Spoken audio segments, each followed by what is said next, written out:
And Mike and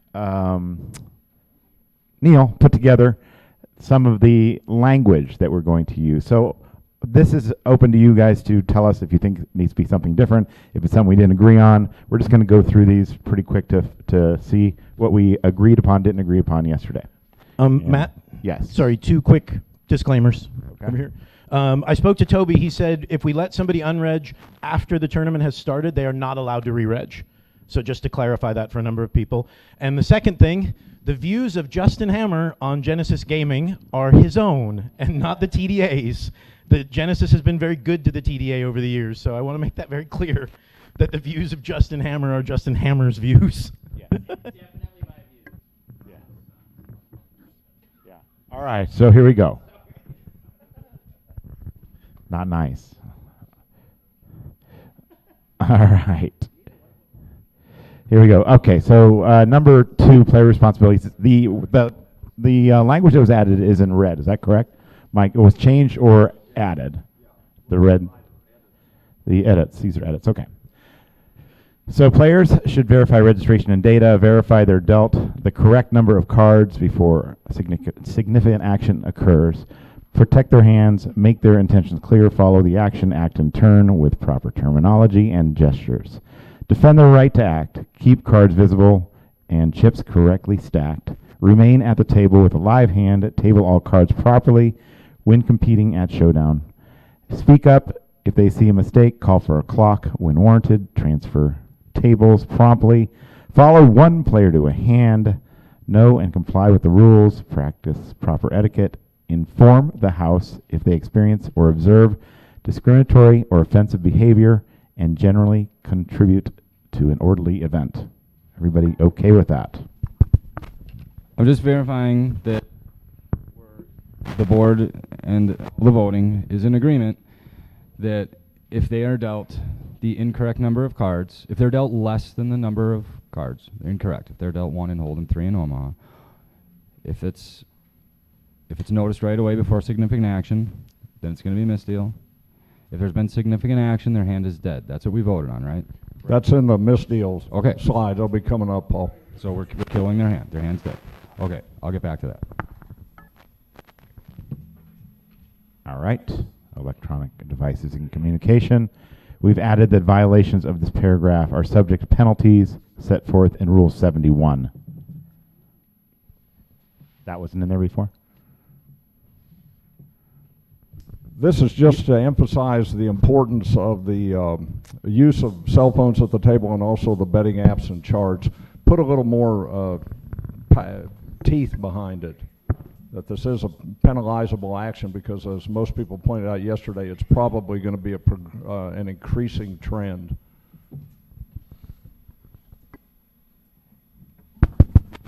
Okay, so yesterday when we were talking about if a player uses their phone, we said the charts are here to stay. The charts are here to stay. The player cannot use their phone when the cards are being dealt. Okay, you cannot look at your cards and then use your phone. We agree on that, right? And I said, if they do, we should just kill their hand. Their hand should be dead. And we said, we don't kill hands in TDA. We do not kill hands in TDA. Okay, so we voted that player who is breaking the rule and very potentially gaining a competitive advantage, we're not killing their hand. Paul, in the previous instance, if a player is dealt too few cards, that is a staff error. That is a staff error. And now they have no competitive advantage by having less cards than a normal starting hand, and we are killing their hand. So when it's a staff error, the player's hand is dead. When the player violates a rule, we're saying, oh, you can't do that, but we're still going to give you the opportunity to raise and potentially win this pot. I think that's a very bad message.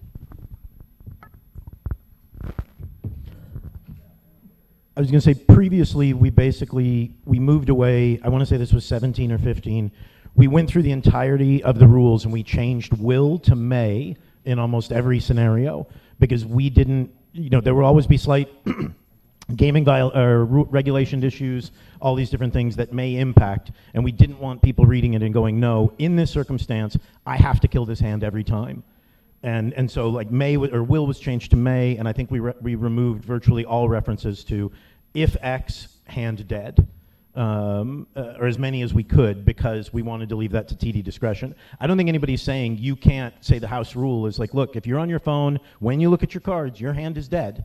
That's absolutely, it can be a house rule. It's you and your dealers and your floor enforce. I don't think, and Matt, correct me if I'm wrong, but we would never say you have to kill a hand, and I don't think we would ever say you can't kill that hand, because everybody would be under different circumstances. Like, I agree with Paul. If I walk over and the guy's on a chart on his phone, and he's like, oh, 1 second, scrolling to find his jacks, and then puts it down, all in. Like, I'm probably not allowing that action, you know? If he's scrolling through Twitter and he's like, oh yeah, 1 sec, well then, look, knock it off, and you smack him on the back of the head, and you move on to the next hand. Depends on how well I know them, and if you have a small room, it's kind of up to you. The TDA does not advocate hitting players. I've spent too much time with lawyers this week.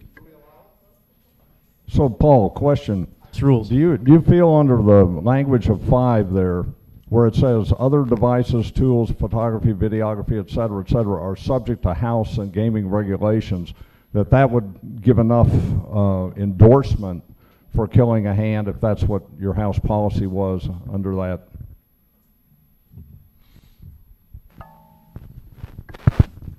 Yeah, that's fine. Again, I don't always advocate that something should be a rule. I just advocate that there shouldn't be a rule to prevent the TD from doing something. So say like we should never kill that hand. Of course, there are situations we should kill that hand. The player shouldn't be having the opportunity to potentially gain a competitive advantage and then allow them to attempt to win the pot in a situation where they 100% have no competitive advantage from a staff error, and we are saying you absolutely cannot win that pot. I have thought about it, and Daniel brought it up, and again, it sounds crazy in Hold'em because we run 99% of Hold'em tournaments, but here at our Aiming camps, we probably run more PLO tournaments than probably anyone in the country. And this situation happens frequently in Omaha or in 4-card games or in 5-card games. If we're not going to give them another card because we're actually concerned that they're holding cards out of the deck, fine. If that's the reason they're not getting another card. I don't believe that's happening, but if that is the reason, I can live with that. But if it's a staff error and they have less cards than required, or less cards than a normal starting hand, I don't understand why they still can't be eligible to play the hand once there's been significant action. Once there's significant action, that's your hand. You can play it or you can fold it, but that's your hand. Paul, sorry. I would say the slide we were just on, I understand you're saying staff error. I disagree slightly, respectfully, with that terminology. It's not a staff error. It is a staff and player error, because we specified it's their job to know they have the right number of cards. I get it. We have people, like I said, who won't even touch them. They sit there in a mess, especially in, it irritates the hell out of me in like 5-draw and stuff, because it's just in a mess in front of them. The dealer's not 100% sure if those are their cards, but they won't do it. Well, to me, then that's like, okay, we had somebody in chat yesterday when we were talking about jokers and foul decks and stuff, said, what if I want to play the hand blind? And I'm like, that's groovy, but I think you still have to make sure you have 2 before you start being blind. And if they both roll over the 8 of spades, they're going to kill that hand. You can play it dark if you want to, but you only have 2 obligations as a player, I think, in the operation of the table. Do I have the proper number of cards, and are they all cards that are functional in this game? And so, yeah, you take that risk. A side example, we used to run Deuces Wild tournaments, and they were really, really fun. We only did them for like $100, $200. Players loved them. We made a rule that if you got pocket deuces, you rolled them pre-flop, and you won the blinds, the antes, and the button, and we moved on, because pocket deuces and Deuces Wild is an unbeatable hand. It duplicates any other hand that's shown at the table, and poker shouldn't have an unbeatable hand. Now, there was arguments about this. I had TDs who were like, oh, run it up as big as you can. But that's what we decided, and players said, what if I don't turn it over? Because, of course, that's what players said. And I said, we're going to kill it on the river. If you can get them out by the turn, groovy, but the rule says turn them over. And to us, that was a player responsibility. We don't know if you have deuces. You have to turn them over because that's the rule of the game. So I'd be inclined to say, I know you're saying staff error, but to me that's still a combination staff-player error, because it is their job. The dealer did the best they can, they screwed it up. That's unfortunate, it will happen. The player has that responsibility too.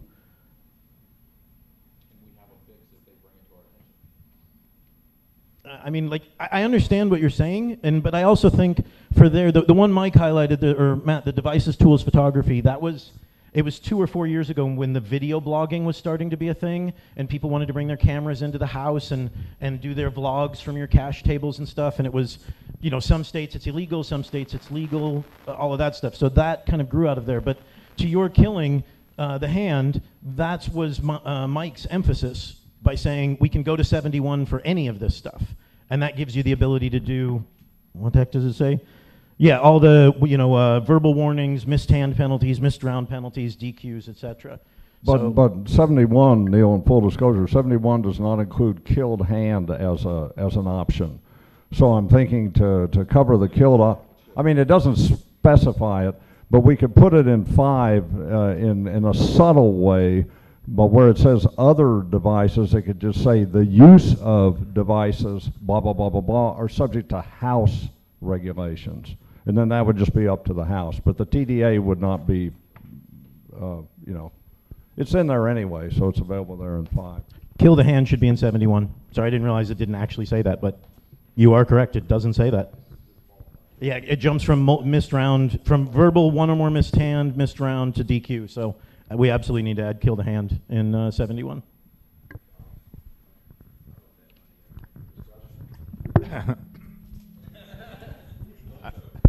I will kill hands, but I don't think we need to put it in there. I just don't think we need to say that. All right, so I also thought that it was a little strict to kill somebody's hand when technically we did make the mistake of not giving him his second card, or we gave him too many cards, whatever the reason is, because it is a fixable thing. You could just fire him off a new card, random card theory, and it wouldn't matter, right? And I was like, it's super strict to do that. But now, like thinking about it, no, it's their job. That's the one job that they pretty much have while the pitch is happening, is pay attention. We have a rule in there about defend your right to act when out of turn action happens. If you're not paying attention, what happens if all these people act and it's, you didn't defend your right to act because you were busy? These people are choosing to be distracted. That is the only reason you're going to have the wrong number of cards by the time substantial action happens, and that's when you're noticing, because you're distracted. You don't have to be distracted. Somebody can sit at that poker table and just watch the game the entire time and not be distracted. They never use their phone, they don't read the paper, they're not getting a massage, they're not eating. All of these things is what's gonna distract you from noticing you're missing a card. And that's the risk you take then. I gotta turn around, grab my hamburger, take a bite with my gross fingers, and then come back. Oh, look, I'm missing a card. Dude, I need another card. Oh no, all these people acted already. You should have paid attention. But I was eating. That was your choice. Don't eat when we're pitching the cards. Don't text when we're pitching the cards. Don't watch the football game, even though Mahomes is the best quarterback in the world and he's ready to go in the Super Bowl. You can't look right now. We're pitching the cards. So I just feel like it's their responsibility. And if they're choosing to be distracted while the pitch is happening, that's your fault. Yeah, as I pointed out yesterday, I think from a gaming integrity point of view, the initial pitch, the initial deal needs to be protected. And for every competition out there, the players on whatever competition that is, it's card games or sports or anything, they must have their proper equipment to be allowed to play. So their cards are an equipment here for them to be able to compete and win the hand. So I think that should be a thing that is protected and correct before the initial action happens. Can't play football without a helmet. Yesterday, Mike Smith brought up this whole thing about letting fewer cards play, and I did work at a room that was not a room of his, but it was sort of an offshoot. The people that he educated ended up teaching us the rules, and we did allow fewer cards to play, but for large tournaments, it doesn't feel right. It's more like a cash rule for me. Like, it worked in a cash room with somebody playing 1-2 that wasn't paying attention with Hold'em. I mean, I see the PLO argument, because we didn't deal a lot of PLO in a room like this, where maybe if they had 3 cards in PLO, you can make an exception. But I don't know, it feels more like a cash rule. And also, the TDA rules do influence cash a lot. So it's sort of weird having something like this. It actually works really well in cash, but might not make sense in tournament. I've also worked at a room where they went by WSOP rules because the TDA doesn't have cash rules and WSOP does, and it just made it easier for them to go by WSOP rules because of that. If there was some way to start building that too, it would be great. I know it's a big project, but yeah, for this specific rule, it just feels more like a cash rule to me in my experience in 3 years using it. Fair enough. I promised a few of my players that I would bring it up because they are on the side of letting that play, and I don't have a great reason why at a competitive disadvantage that they should be we should be killing their hand. But I'm willing to drop it, but I promised the players I'd bring it up because I agree with them. All opinions expressed herein are my own.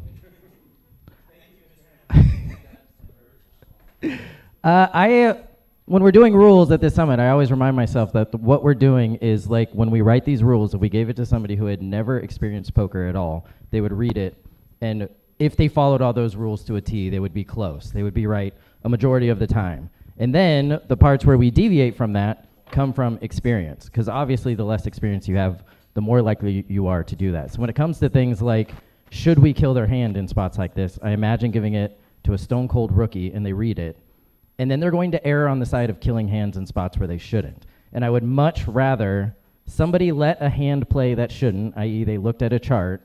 I would rather make that mistake than kill a hand that shouldn't be killed. So I think it's one of those things where we don't need to put kill hands. We could talk about it here. We could all go, like, I trust Paul Campbell, Tournament Director of the Year. Handsome man. I trust him to kill hands in the right spot. Trust Neil, even with his new ponytail. I trust him to do things like that correctly. A stone cold rookie who has never done it is going to kill too many hands in wrong spots where we don't want them killed. So I think it's fine to sit here and talk about it and have situations where we know we're going to kill hands, but when it comes to writing rules, kind of keep that wording out of there and not have it as if you see a chart, you should kill it, because somebody's going to read that rule. They're going to walk up. Somebody's going to say, like, text, I can't talk right now, I'm in a tournament, and they're going to kill the hand. And it's going to be in one of those spots like, we don't want hands killed there. I wrote down on here that for 71, when I looked at it, say, just change the very beginning of the rule to say, because right now it says enforcement options include verbal blah, blah, blah, blah, blah, blah, blah. It should say enforcement options include, but are not limited to. Like adding just those little bit then puts the discretion right back into everybody's room. We do that in a couple of other spots. We say such a situation is, but is not limited to. So I think adding those couple of words into 71 then opens it up to whatever. But I agree, I don't like the word kill the hand in a rule. May include enforcement options may include verbal warnings, killing hands, and so on and so on. Yeah, just something that gives more option, because to what Justin was just saying, if somebody's, and I think it was Ray who said it yesterday, it's like people who have no idea, they don't watch this, they don't hear us, they don't anything. They're reading these words and they're building their tournament structure and tournament operations off of that. So just having that say, these are not the only things you can do. There are, every room grows organically into its own thing, so. And I think floor discretion can still apply, like, and let somebody play a hand if. We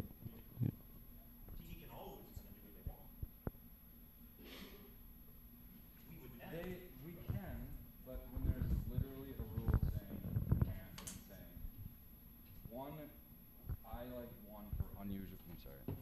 I like using one for unusual circumstances that aren't covered by a hard rule. So I'm on the other side of this rule. I don't think their hand should automatically be dead, but I can live with it. So I don't think it needs to get discussed anymore. I feel like I'm probably the only one. So Kenny's on my side.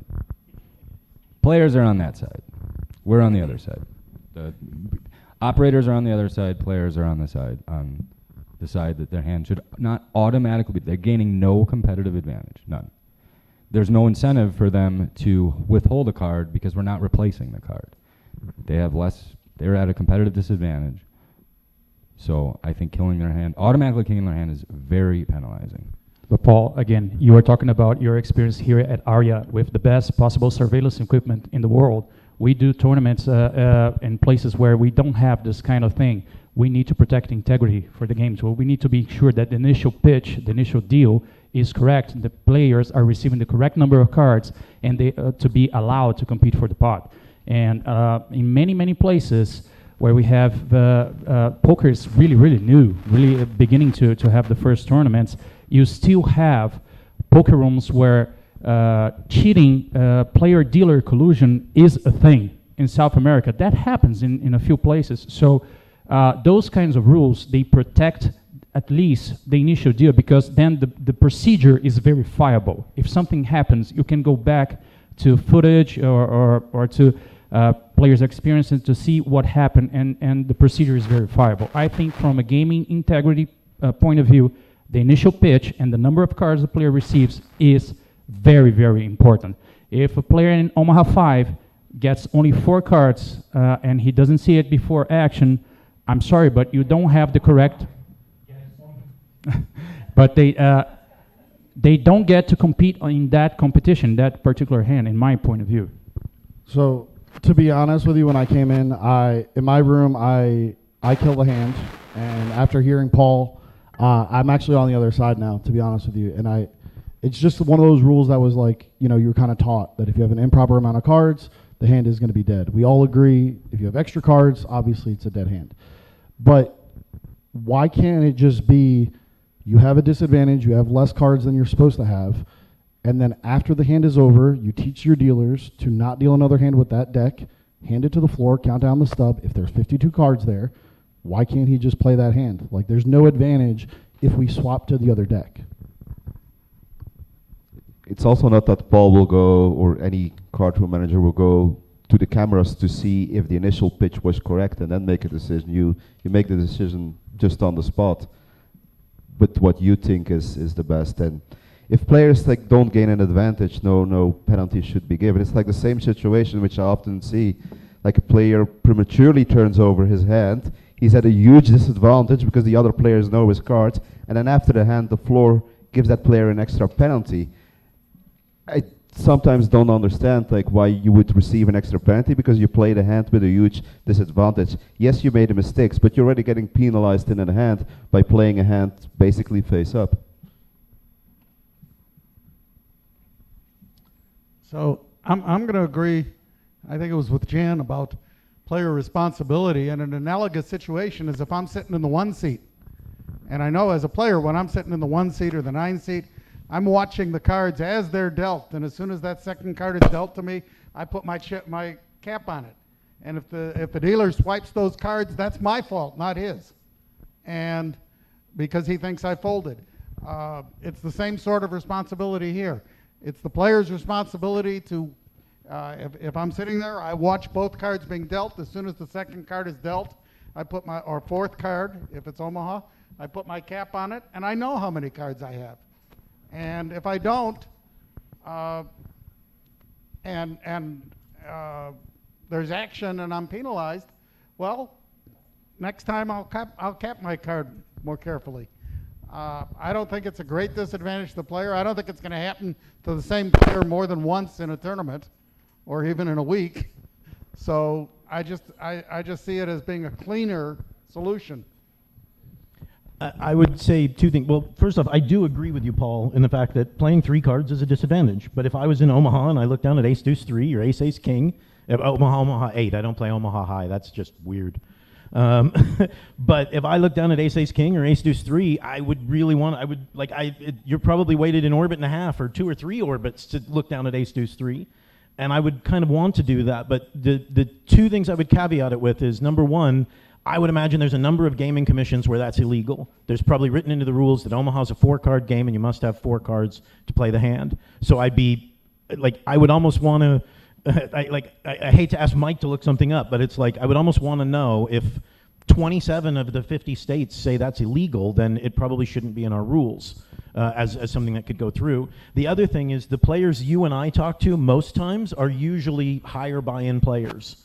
And we've seen a number of things filter from the super high roller ranks down that make perfect sense when you have a 40-table PLO tournament for 10 grand, but are a pain in the ass when you have a 400-person PLO tournament for $200. And we've seen it. Shot clocks were put in because the high rollers wouldn't stop stalling. They wouldn't police their own game, and now we're going to be in a situation 3 or 4 years from now where every tournament has a shot clock. Now maybe. Yeah. Maybe that's good for poker. Maybe it's bad for poker. We don't know, but it's something that came from there.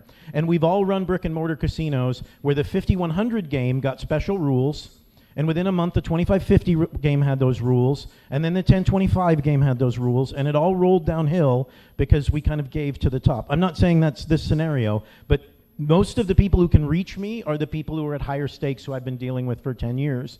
Because a random player isn't necessarily, to what Ray said, they don't know us. They're not necessarily going to randomly reach out on Twitter and say, hey, Matt Savage, can you answer this question, please? Matt would, because he lives on Twitter, but so I'm like, I get what you're saying, but it feels very weird to me to say, and then to train all of my dealers that if there's what used to be a misdeal and the player says, no, I want to play, and then you continue and there's significant action, that just feels weird. I don't, like, if we all decided it, I'd live with it, that's fine. But it just feels weird to me, sorry, man. I'm not advocating that it should be a rule. I don't want a rule saying that you're allowed to play less cards. I just don't want a rule that prevents that ruling from ever being made. And I know they always say, oh, you can just use Rule 1. Well, when you have a hard rule saying that your hand is always dead, it's really hard to invoke Rule 1. Paul, what would you do in a situation where substantial action has happened, one player has 1 card and the other has 3 cards, so it's clearly has been a correct pitch, just the other player took one of the other player's whole cards? Yes, substantial action has started.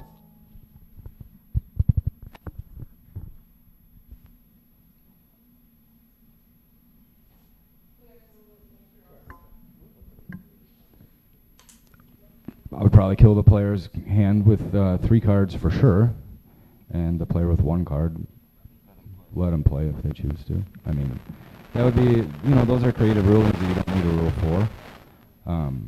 But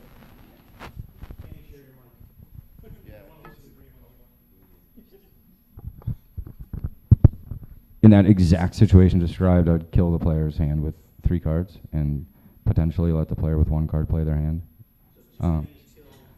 I'm not advocating for these complex set of rules or when people can play and when they can't play with an incorrect number of cards. I just promised players I'd bring it up because players don't like their hand automatically being killed if they're not getting any sort of competitive advantage.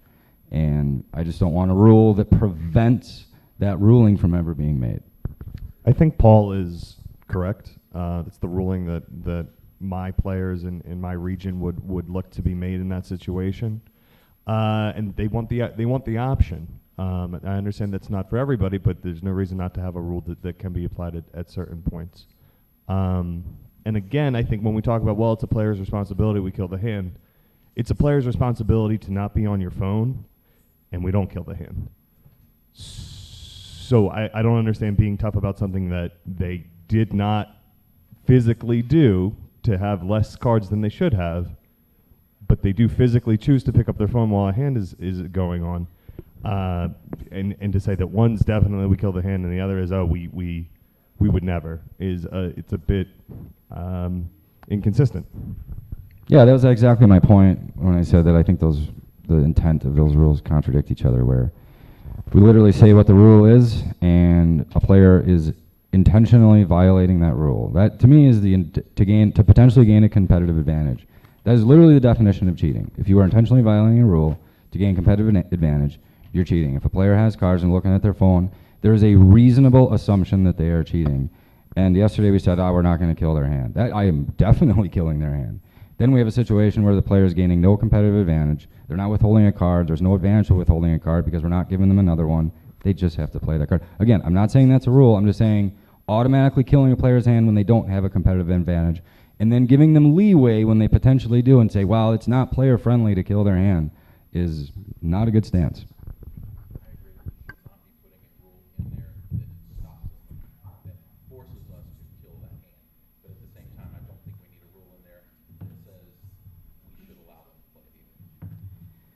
I agree with what Mike just said. We're fixated on the initial deal and what happens when a player realizes that they have too few cards on the initial deal.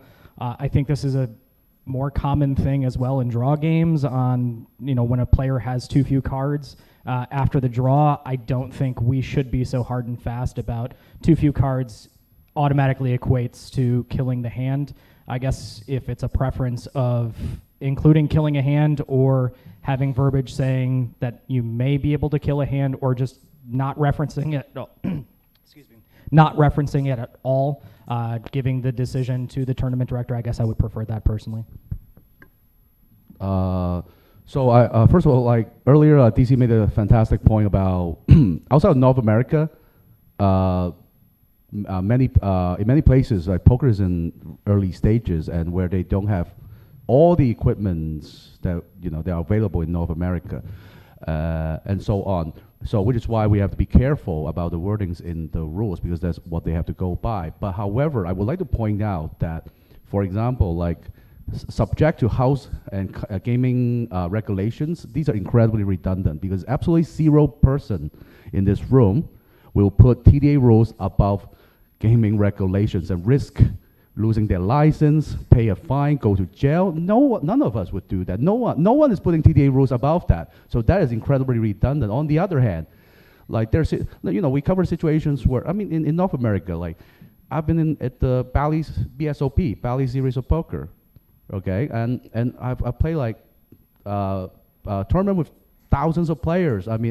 That's over 1,000 tables. I have never run a tournament with more than 1,000 players in Asia. So circumstances are incredibly different. So wordings, like we are talking about situations that come up because poker is incredibly mature, incredibly sophisticated in North America, and it's fantastic we're talking about it, and when it's appropriate, put it in. But something, if we think every one of us here are capable of doing, making correct discretion at the right, exceptionally rare cases, then, let's skip those redundant wordings. For example, house and gaming regulations. I'm absolutely not putting TDA rules about, whatever, local jurisdiction tell me to. Thank you. One quick statement, and I don't remember who it was that said it, but we keep hearing this brought up about certain rooms have more surveillance and more equipment and everything.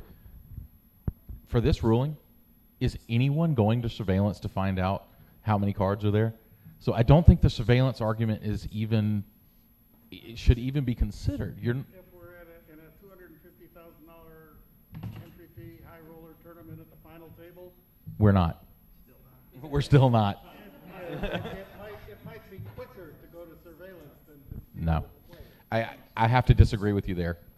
But once again, I don't see that as a viable argument for this. Again, I don't think that we need a rule that is hard and fast that says, yes, we will kill this hand, or no, we will not. This is one of those TD discretion. There are so many different things that we can take into account what exactly is going on in that situation before we make this ruling. And I really think that's what we need to kind of focus on. Well, the thing is, in some places that where we don't have gaming commissions or gambling law that really regulates poker, you need to go by maybe civil liability laws.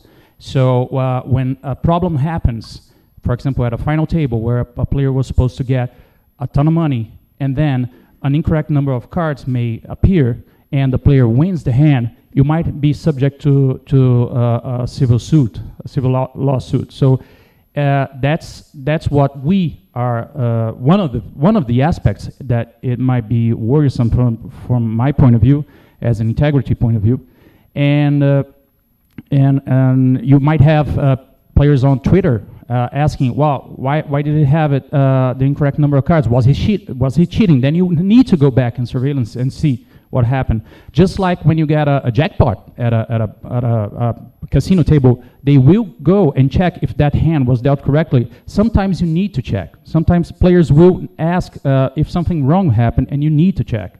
So it's not the usual deal that happened on the first level of blinds, but when that situation arises in a very important stage of a main tournament, you probably will have some people asking questions, and from an operator and from an owner of a brand, I need to make sure that my brand is protected.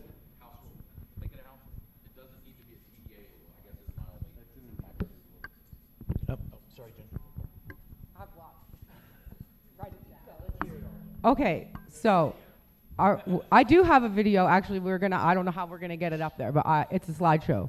Okay, so where do I want to start? We're gonna start with I am a donkey and I play King 4 offsuit, and it's showdown time. And since we are now gonna allow people to apparently play with one card, I'm gonna chuck my 4 into the muck when it's showdown time and just show my King of Diamonds, because that's all I really need. If we're letting people play with one card, is that what we're going to allow people to do on Showdown, is just show one card? And just use one card?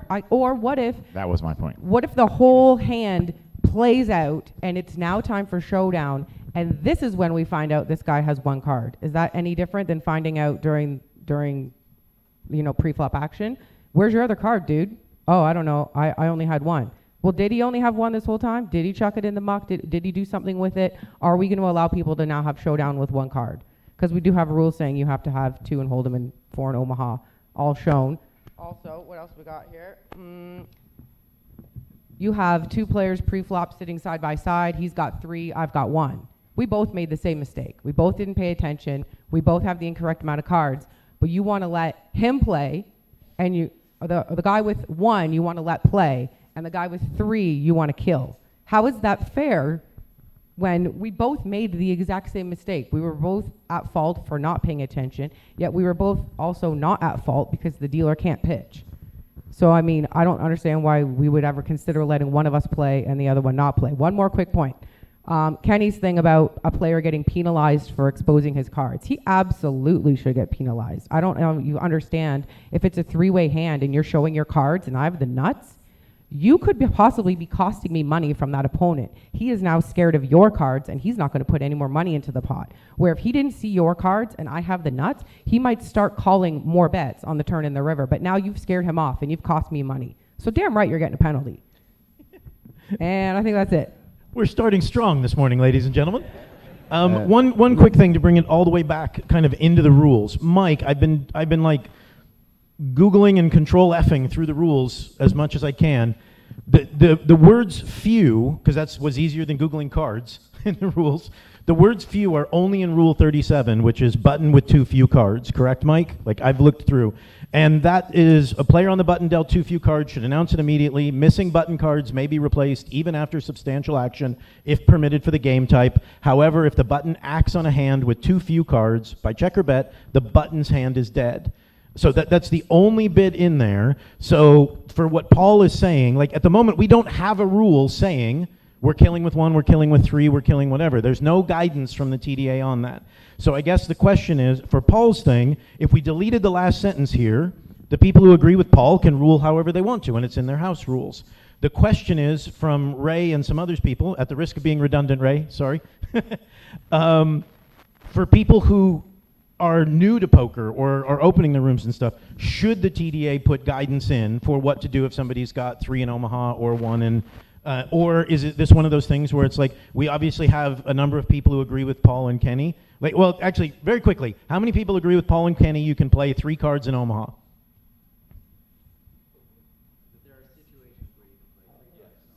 Yeah, well, and that there are situations where you would allow people to play 3 cards in Omaha.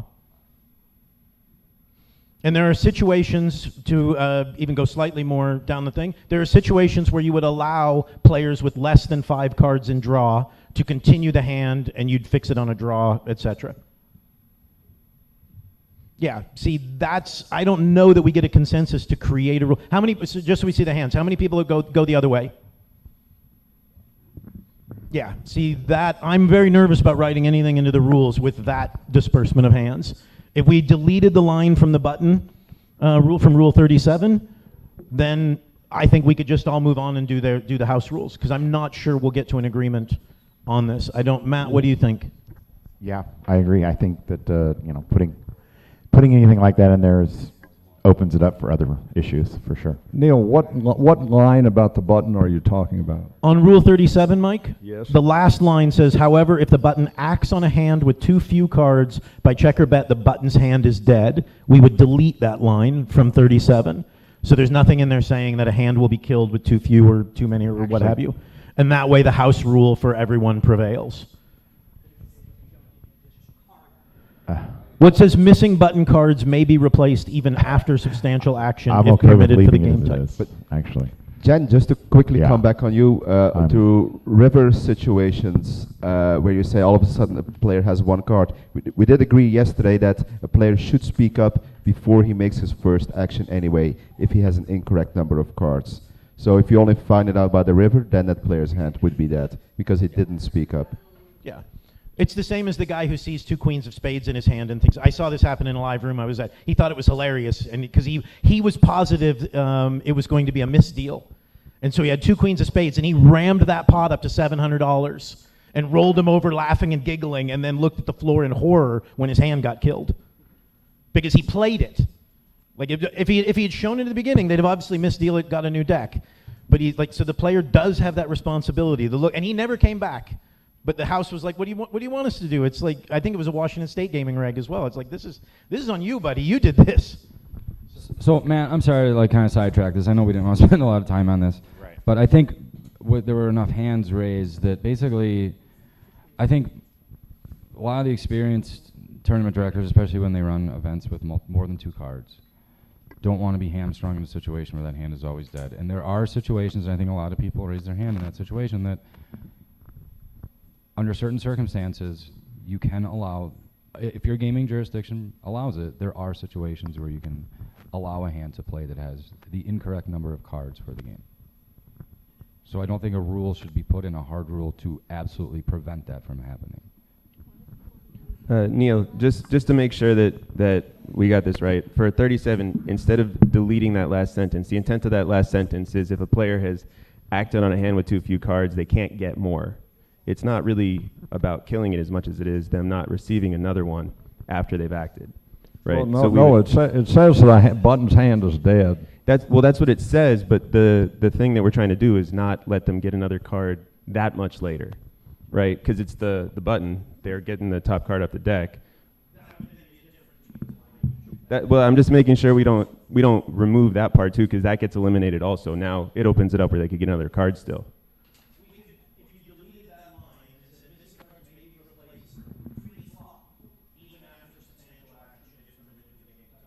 That's all I was going for, just making sure we don't lose that.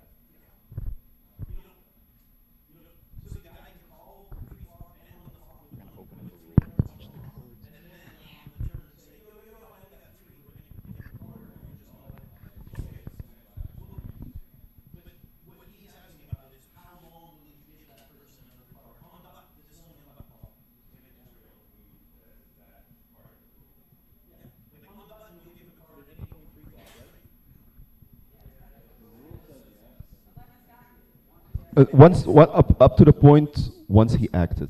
Once he made the first action.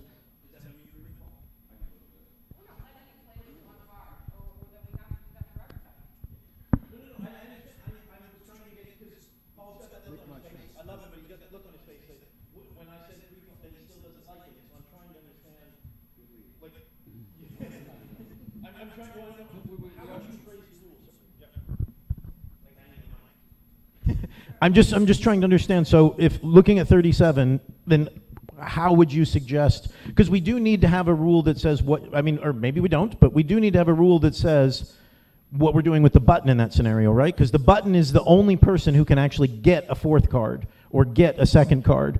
Or are you saying that the button should be treated like everybody else and they can't have the extra card at any point? I'm saying, that is what I'm saying. I'm saying that they should be treated like any other player. And if Okay. the reason we're not giving them cards, to fix their hand is because it incentivizes them to hold out cards, why wouldn't the button hold out a card? Yes, I will concede that if the button has one card, 99% of the time, it's because they forgot to get the last card. So I'm okay with the rule being in there, but just like we discussed yesterday, even if we're 99% sure, we're not 100% sure, so we're not going to make it a rule. So I would prefer the button just be treated like it. Again, I don't really care about the rule. I think it's fine, but my preference would be, the button's just treated like anybody else. 2017, this was the first time I ever stood up and spoke was to insert rule number 37. It did not exist. And everybody agreed when I explained why it should be there. Because any other position, not the puck, if they have the wrong amount of cards, we're calling a misdeal. And we already talked about why we're calling a misdeal, because of, you know, proper cards being pitched out to people. They're getting the wrong cards. We're not just giving him a random card afterwards, which we could do. We are just going to call a misdeal. However, you cannot call a misdeal after substantial action has happened. So your hand is dead, unfortunately, because we can no longer call a misdeal. For the puck, it doesn't matter whether or not we find out later on, like after substantial action has happened, that his cards are incorrect or he's missing a card, because that next card off the stub is his card. We would never call a misdeal when the puck says, I'm missing a card. Every other position on the table, I'm missing a card, misdeal. That's the rule, misdeal. Puck, I'm missing a card. Oh, here you go. It would never be a misdeal. That is why Rule 37 got put in there, because it is a special position where we would never call a misdeal if he had one card, when he tells us before substantial action. That's why the rule got put in there. So it is a special case. No, it's a good point. Like, that card is always their card. That top that's card why on the we're not back, calling that a is always misdeal. the card. To Paul's thing, though, we're only 99% sure, and this isn't a needle. This is actually listening to Jen. We're only 99% sure that we missed him on the second spin, not the first spin, because if we missed him on the first spin, everybody's cards are wrong. To what we were saying before, there's no guarantee we missed him on the second spin. There's a guarantee that that card is his or hers. We know that if it's the 18th card, nine-handed, that would have been the dealer's. We just don't know that the entire second orbit is correct or not. To your kind of 99% point. Okay. So this just seems like a situation where we can all agree that if you have too many cards, it's automatically dead, yes? I'm pretty sure nobody's arguing that if you have too many cards, you get to still play the hand. This seems like a situation where we write in, if we want to put a rule in there for this, that if you have too many cards, your hand's dead. If you have too few cards, your hand may be dead, depending on circumstances, or something to that effect.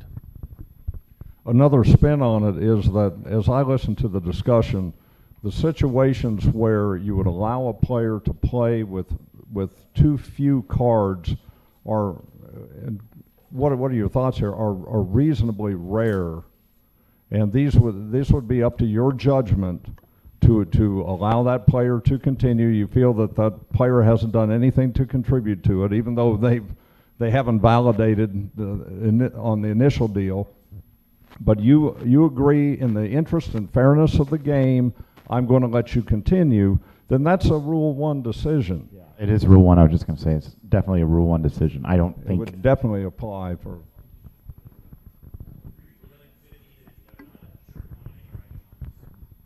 I think at some point we have to look at making rules for edge cases is just not a good idea. The button not getting his last card happens often. And so having a rule for that and dealing with that in a consistent manner is necessary. Okay? Under the gun, having one too few cards happens very rarely, and almost never to the same person twice, because he's watching more closely if his hand got killed.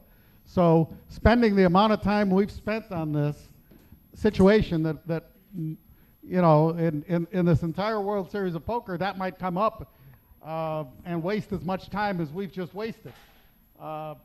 So, yeah, okay. So my point being that killing the hand is a reasonable and consistent thing, and yes, it's not his fault entirely, and yes, there are players who are going to be unhappy about that, but again, it's not going to happen to the same guy twice. He's going to be watching real close, and if it does happen to him twice, he's going to be complaining to the floor about the crummy dealer, and probably accurately.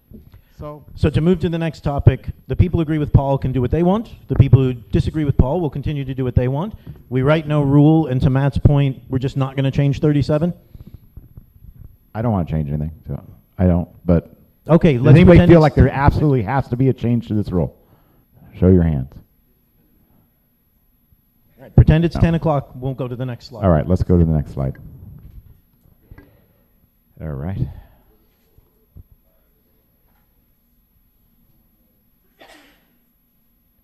Which one was it? 7? Yeah. All right. Bouncing tables and halting play. By elimination has been added.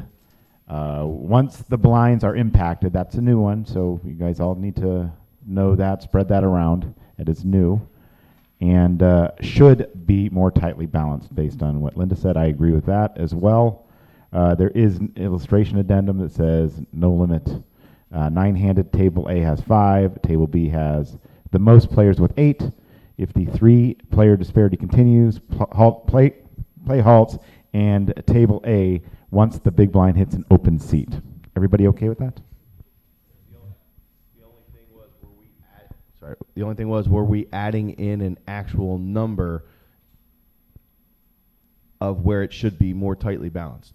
5 or less tables, 6 or more. I don't think so, only because some of us, like Paul, run 2-table tournaments. Thanks, man. All the time.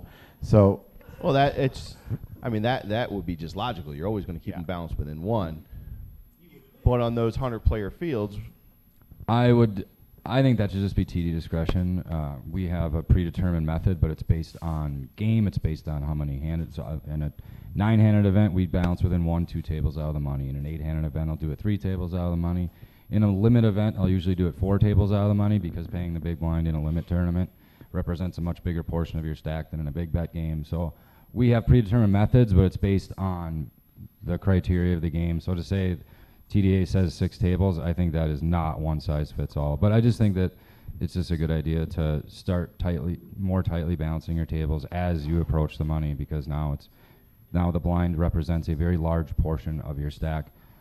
Early on in the tournament, it doesn't. So effective stacks are much deeper. Later on, it's very penalizing or very rewarding to miss big blinds or pay big blinds. Just so I don't forget, Paul, when we get to the suggestion stuff later, can you please explain what you do over there? Because I thought it was really interesting when you were talking about it at dinner, just so I don't forget. What's up with by elimination? Do we not balance tables if we disqualify someone or someone was at the wrong tournament?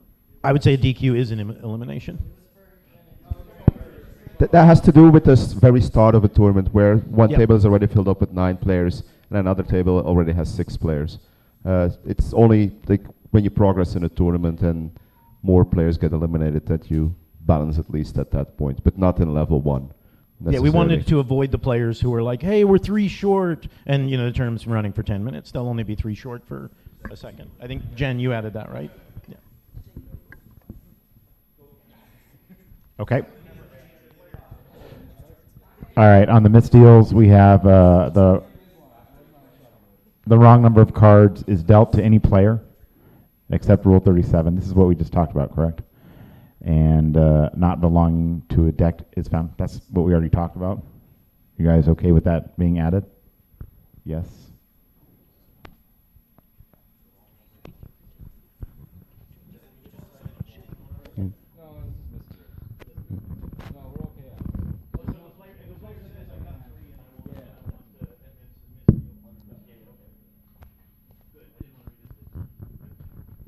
Okay. Next.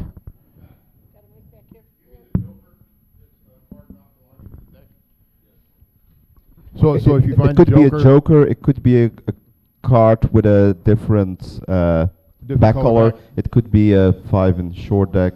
Any card that does not belong to that specific game. But joker's still a boxed card, right? The joker will be treated as a box card, yes. Yes, it's on the bottom right here. So it's not a misdeal if you find a joker? It's not a misdeal. Treated as a box card. Yeah. No. Before action, it's a misdeal. Misdeal, yes. Okay. I'm okay with it. Correct.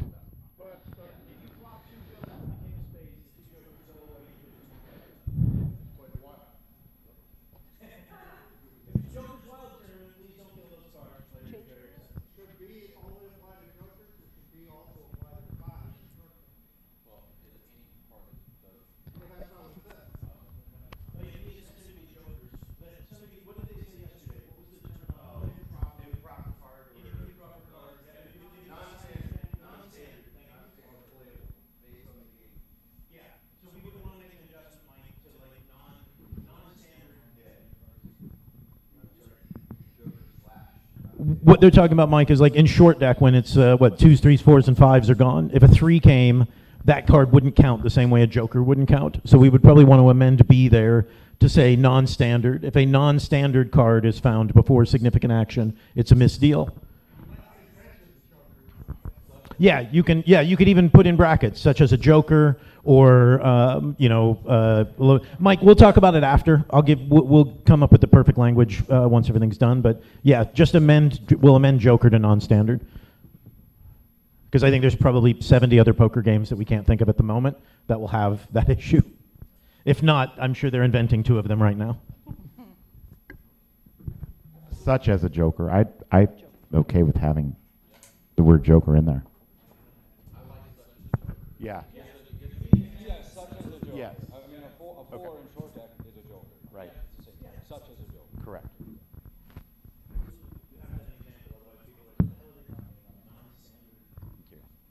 Okay. Are you asking this question now, or are you wanting to add this? Burns never involve more than 1 card. Is this any changes needed to this rule?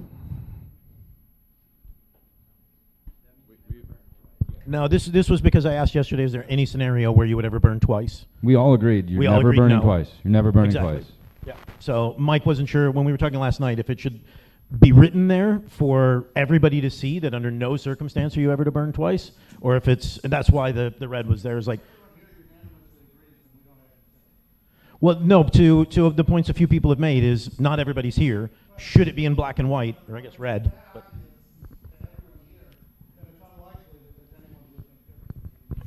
But fair play. I'm not agreeing or disagreeing. I'm saying that's why it's written in red. The reason this came up is because it was ruled the other day that they put 2 burns up. Yeah. Huh? What? Add it. Okay.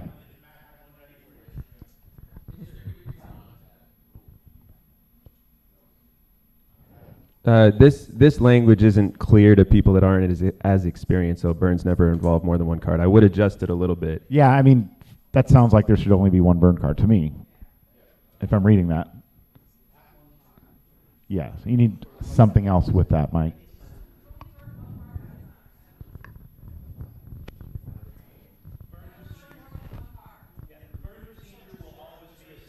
Per street, per...